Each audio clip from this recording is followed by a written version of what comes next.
This is the Tom Bigby Tales podcast. I'm Shannon Evans, and I write about a small town named Columbus in Northeast Mississippi. In today's episode, Columbus, the place where double-deckers go to die. We're going to talk about the little red buses that are hop-on, hop-off tourist buses that seem to never run. In 2009, the CVB purchased a Scottish-made double-decker bus to be used for pilgrimage. Apparently, DeWitt Hicks, a CVB board member, rode on one in Oxford, Mississippi.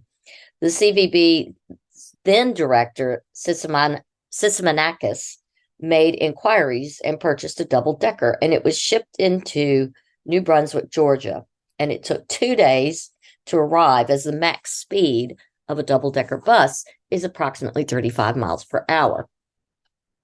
The first bus purchase was A158 FPG.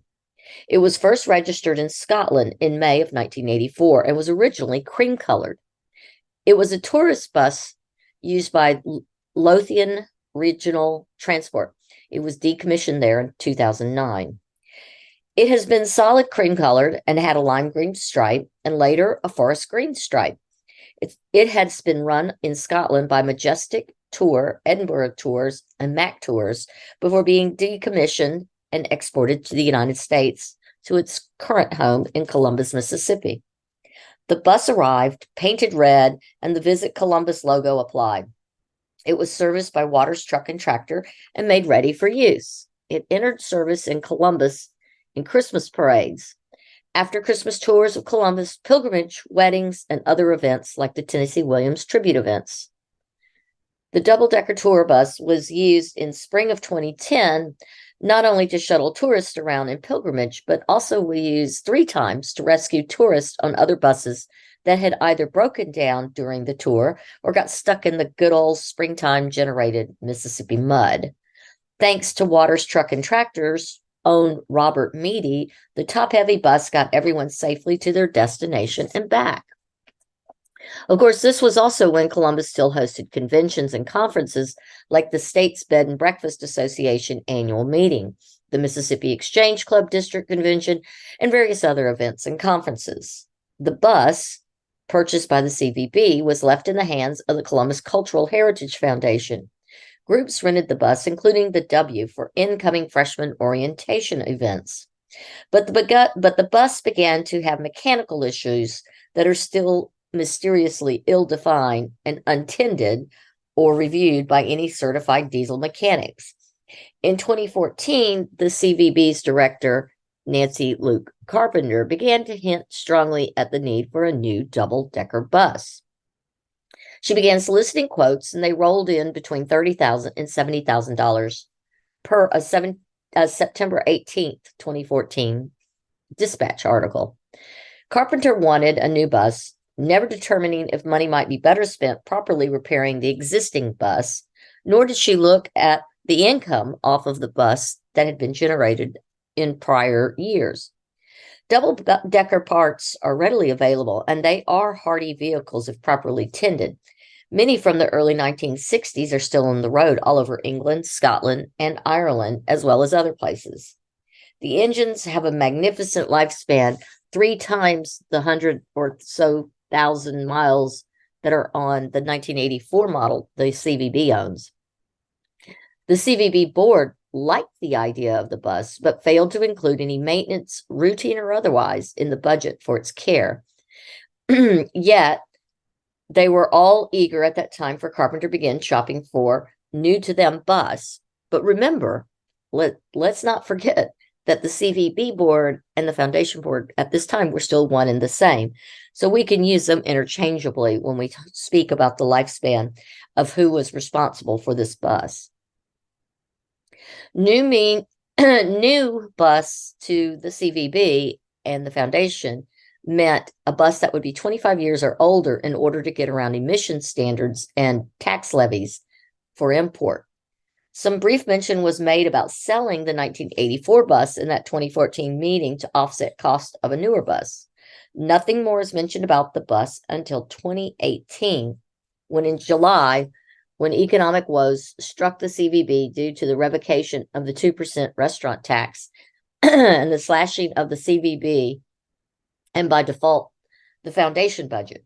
One of the first costs cut that year was the bus. The bus was parked at the city lot and appears to have been mostly forgotten since, with the exception of a pre-COVID outing in April of 2019, when the MUW basketball team paraded through town on the bus to celebrate winning a women's national basketball championship. It appears since that celebratory parade, the bus has been left sitting exposed to the elements, dry rotting, and being vandalized at the city yard across from the county jail. Then came 2023. A new bus, manufactured in Scotland in 1995 and used in County Galway in Ireland, was ordered. It was last used in Northern Ireland in 2020. It is the 95-G-16841 Volvo Olympian model. 9600cc diesel, first registered in November 1995, is only 11 years newer than the currently derelict bus the CVB already owns. This lovely pile of metal was purchased, painted, and shipped for the tidy sum of about $48,000. It had previously been a closed top, but was de-roofed in 2007 to become a tour bus. In Ireland, it was painted a lovely deep blue and sent to Galway City Sightseeing Tour Bus Company, the Galway Bus Limited, in 2014. There it remained in service until, 2020. It was purchased in early 2023 by the CVB after a split board decision to purchase it, and painted and logo applied before its arrival here in late spring, I think, where it has sat next to its older brother under an open bay at the city yard, creating a lovely nesting site for birds and vagrants, and used recently for a wedding party on its inaugural run. No advertising that it's here, available for hire, much less plans for its future use by the CVB. Heck, there isn't even any budget line for normal care and maintenance of the bus. These buses do require basic maintenance: oil changes, filters, gaskets, coolant, and of course, fuel is not free nor cheap for a 30-year-old bus. Where's the planning for it all? Is the bus even insured? Does it require any additional insurance for use as a tour bus with an open top? I have so many questions. Do they plan to sell the old bus with or without repairs? What actually needs repairing?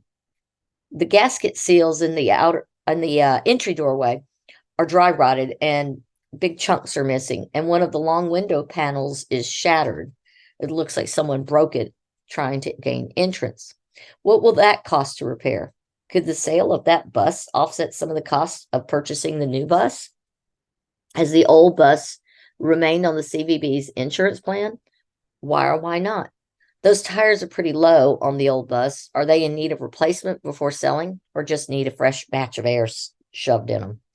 How long will the city let the old bus sit and continue to rot and rust unprotected from the elements before they claim it as abandoned and derelict and neglected as the Musselwhite and Elks Club buildings that the CVB also owns?